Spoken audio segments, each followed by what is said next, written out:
Hola, ¿qué tal? Bienvenidos a esta tercera clase del curso de CSS realizada por Oscar Gómez, una colaboración, una alianza que tenemos con tutoriales y en mi web oscar-gómez.net. Bien, entonces continuamos nosotros con nuestro curso de CSS, viendo un poco de tema del CSS. Acá tengo un archivo ya nuevamente creado, que he creado el archivo index.html, del directorio CSS y del archivo estilos.css que ya tengo previamente abiertos en PHP Designer. Este archivo index.html tiene una estructura ya preestablecida, no, perdón, es una estructura que viene del archivo de la clase 2, ¿cierto? Pero que tal vez nos va a servir para la explicación de esta clase. Vamos a hablar un poco más de lo que es el lenguaje CSS, la utilización del mismo, ¿cierto? Vamos, nos hemos dado cuenta de que, nos daremos cuenta de que la sintaxis como tal del CSS es bastante sencilla y es muy repetitiva. Constantemente vamos a estar repitiendo eh, reglas de estilo ya creadas, ¿sí? Entonces se hace un poco más repetitivo el asunto.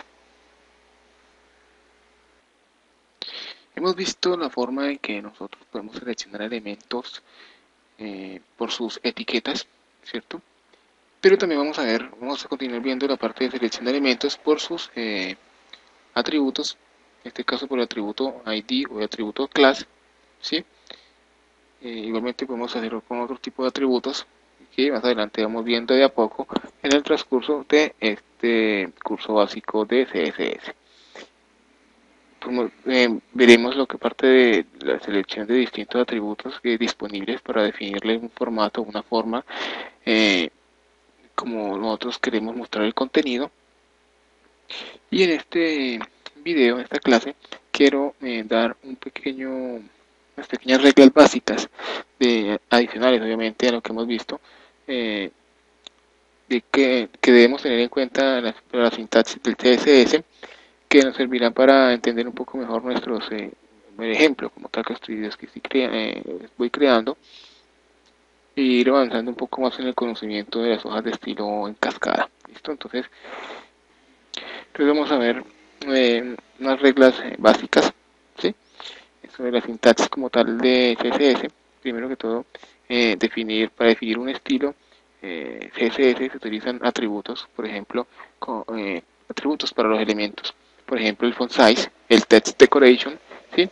Eh, en este caso, si vemos acá estilo 6.css, tenemos acá color, width, que es ancho, background color, ¿cierto? Height, y lo que les he dicho es muy repetitivo estas propiedades, estas reglas de estilo, estos atributos como tal. Eh, Mostramos o damos el atributo, ¿cierto? Vamos a asignar el atributo a este elemento, a esta regla de estilo que es background color, por ejemplo, este atributo, y seguido de dos puntos, ¿sí? Seguido de los dos puntos, eh,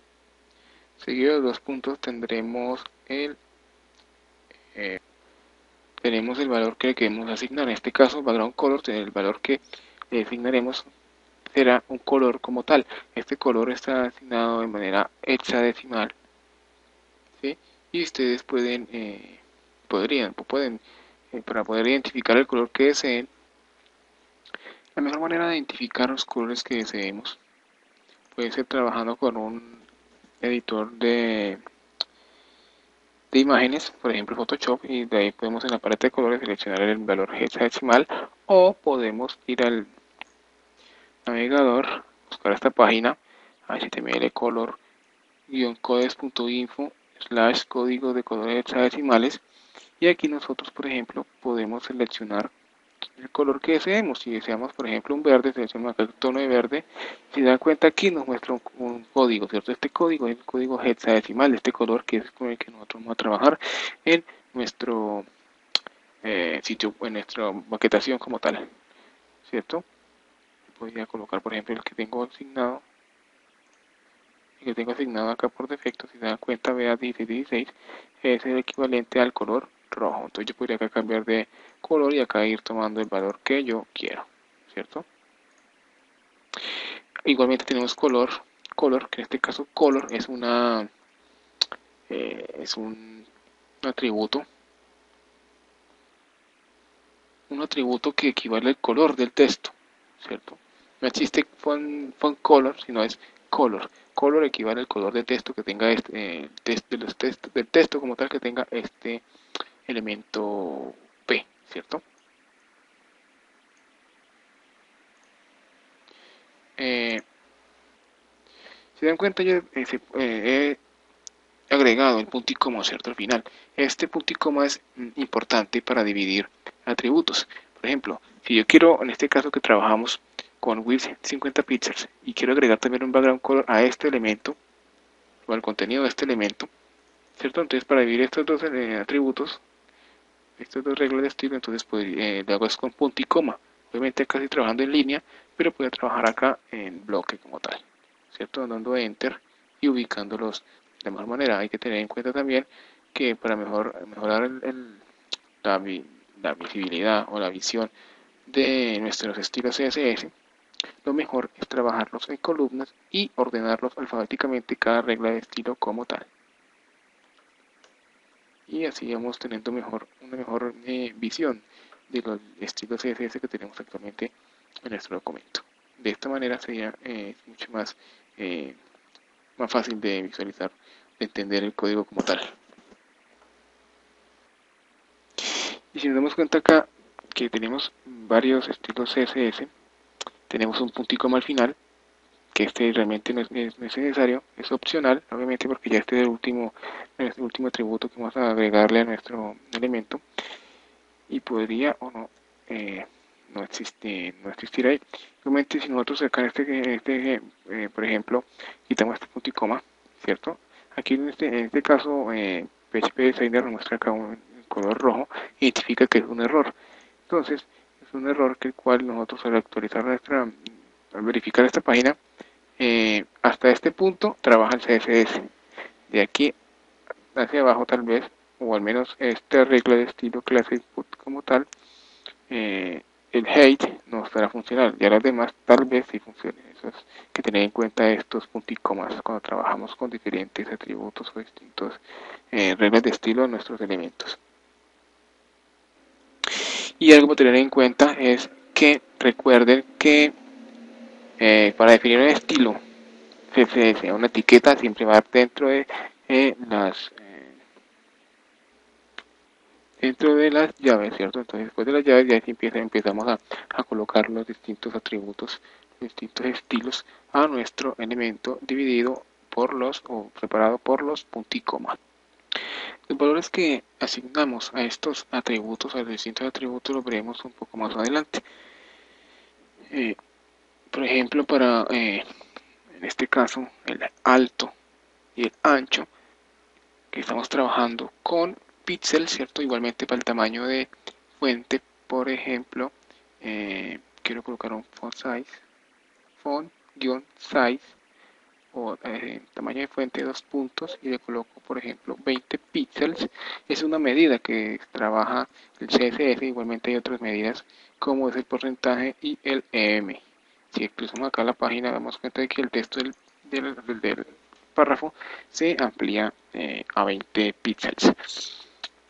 Entonces, entonces las unidades de medida en CSS se pueden clasificar en dos grupos, que es las relativas y las medidas absolutas, ¿cierto?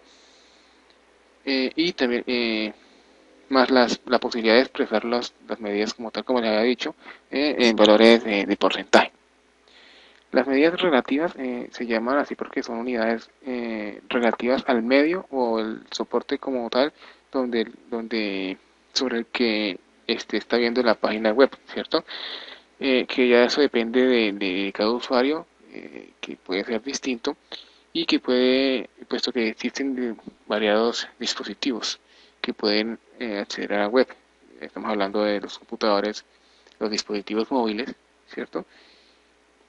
Y que en principio las unidades eran relativas, son las más aconsejables porque se ajustan obviamente mejor al medio en el cual el usuario está accediendo a nuestro sitio web que estamos diseñando.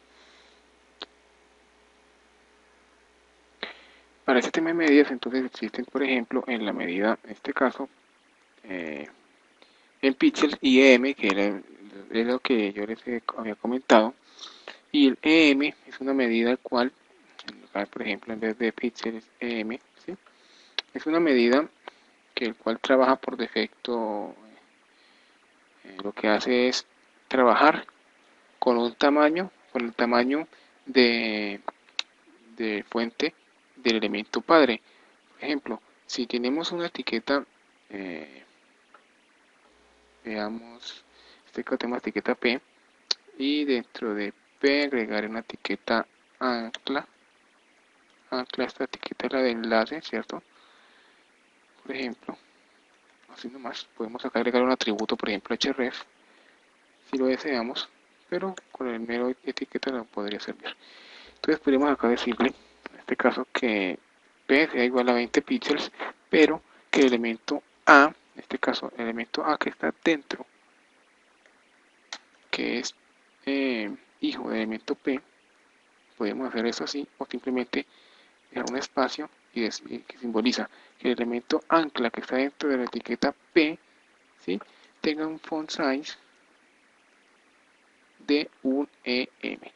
Entonces, EM, ¿qué equivaldría? Equivaldría a que este font size sería a 20 píxeles. ¿Por qué? Porque este EM lo que equivaldría sería el tamaño de fuente que tiene nuestro elemento padre, que en este caso es 20 píxeles, y un EM para la etiqueta A que estamos asignando acá sería, un EM sería 20 píxeles. Igualmente, si nosotros pusiéramos, por ejemplo, 0.5 EM, equivaldría entonces a la mitad del valor que tiene nuestra fuente del elemento padre como tal.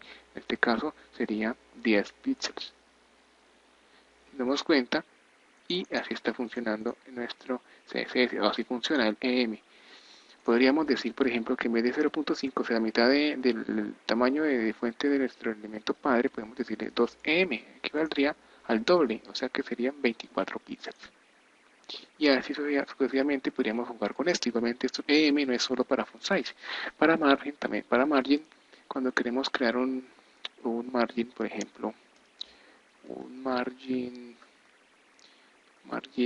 guión, puede ser left, por ejemplo, de 10 píxeles, perdón, de 10, perdón, de un EM. Hacemos F5, nos damos cuenta que nos ha corrido hacia la derecha. Me ha puesto un margen entre la etiqueta A y los demás elementos, el demás texto, un margen de un EM que valdría entonces un margen de 20 píxeles. Entonces, no solo es para tamaño de fuente, sino también para la parte de márgenes, para la parte de medidas, que trabaja con valores en cuanto a lo que es medidas, por ejemplo, los tamaños, que 20 píxeles, los márgenes también trabajan a medidas que de un píxel, ¿sí? Entonces, EM es eso, siempre toma el valor del tamaño de fuente que tiene el elemento padre, ¿cierto? También la más usada realmente, una de las más usadas es la pixel. La pixel y la EM las que más se usan y las que vamos a hablar.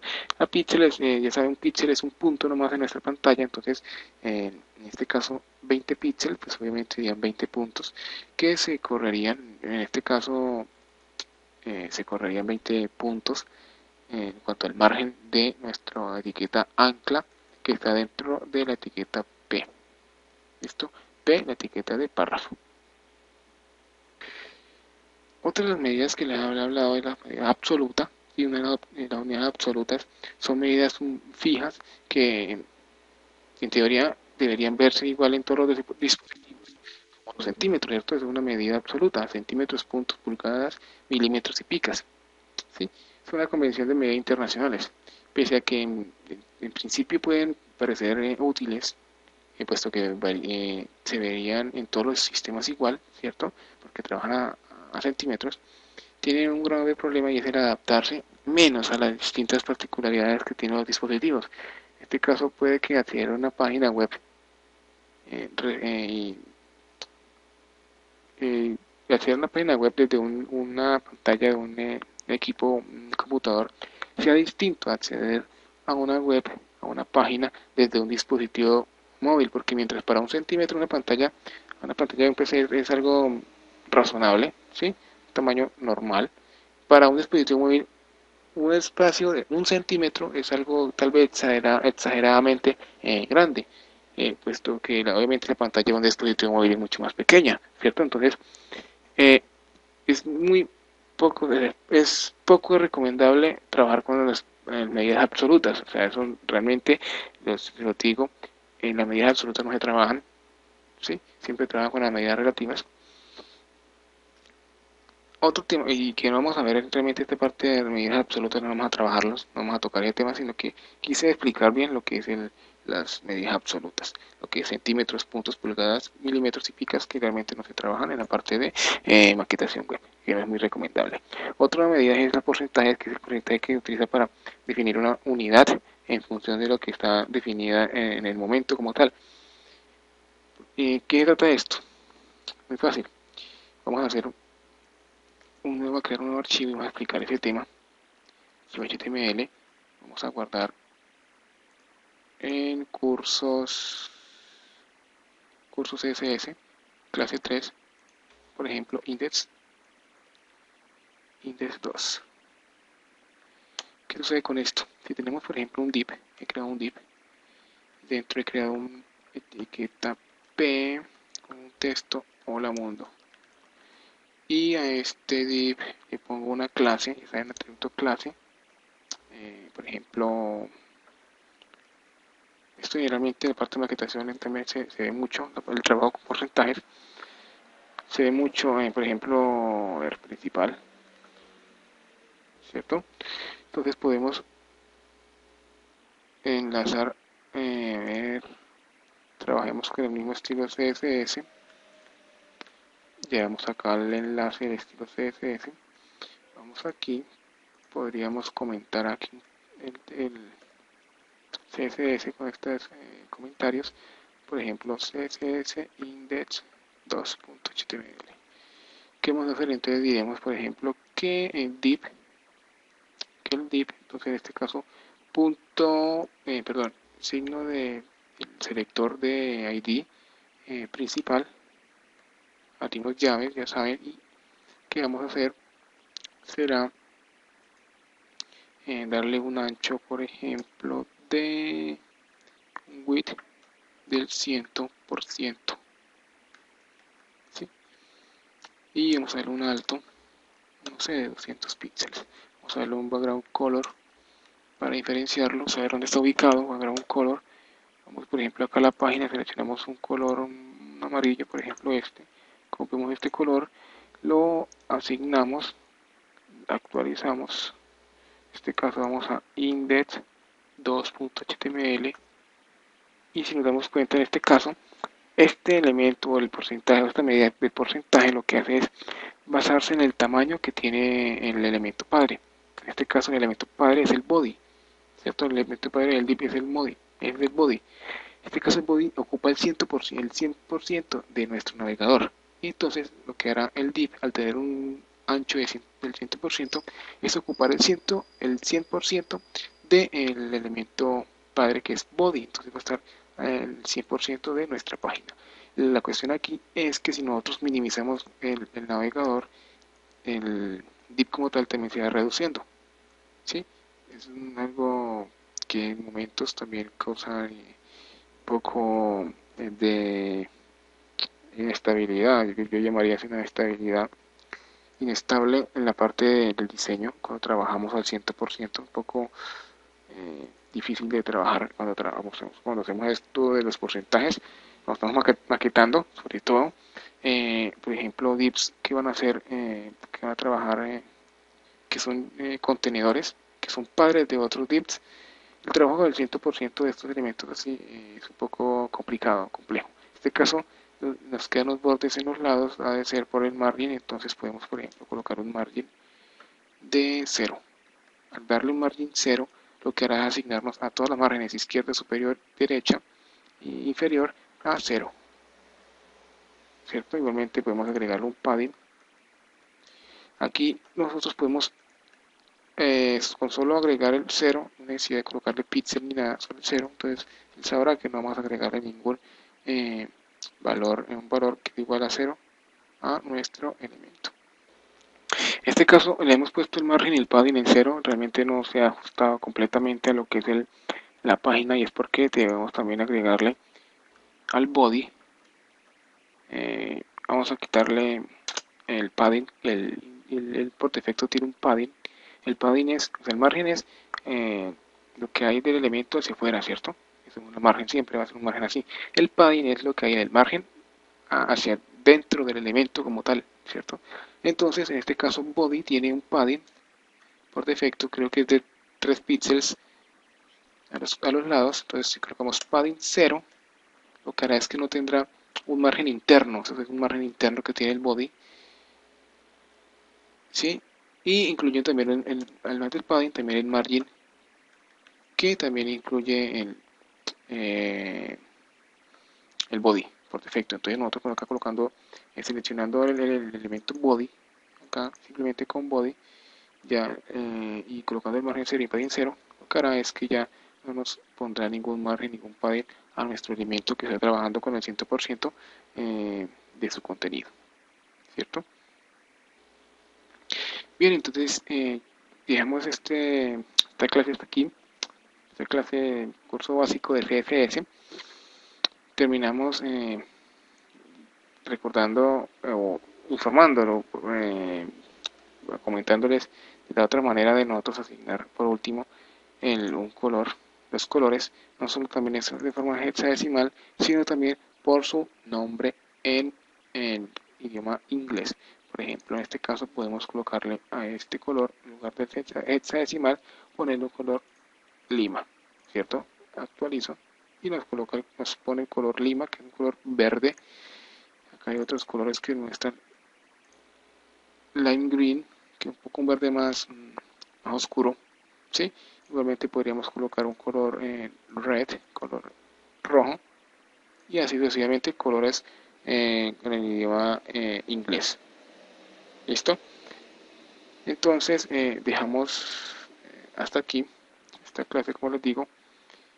Ya saben, suscribirse al canal de Art Designer, ¿sí? Y visualizar también los otros demás cursos que hay de HTML. Y igualmente invitarlos a mi web, .net. Allí pueden ustedes suscribirse en FeedBurner, igualmente suscribirse aquí o al grupo de Google Programando Ando y pueden publicar sus preguntas y obviamente pues a medida que vayan otros usuarios respondiéndolas. Igualmente ustedes pueden colaborarnos respondiendo preguntas de otros usuarios. Eso, entonces nos vemos en la siguiente clase del curso básico de CSS realizado por Oscar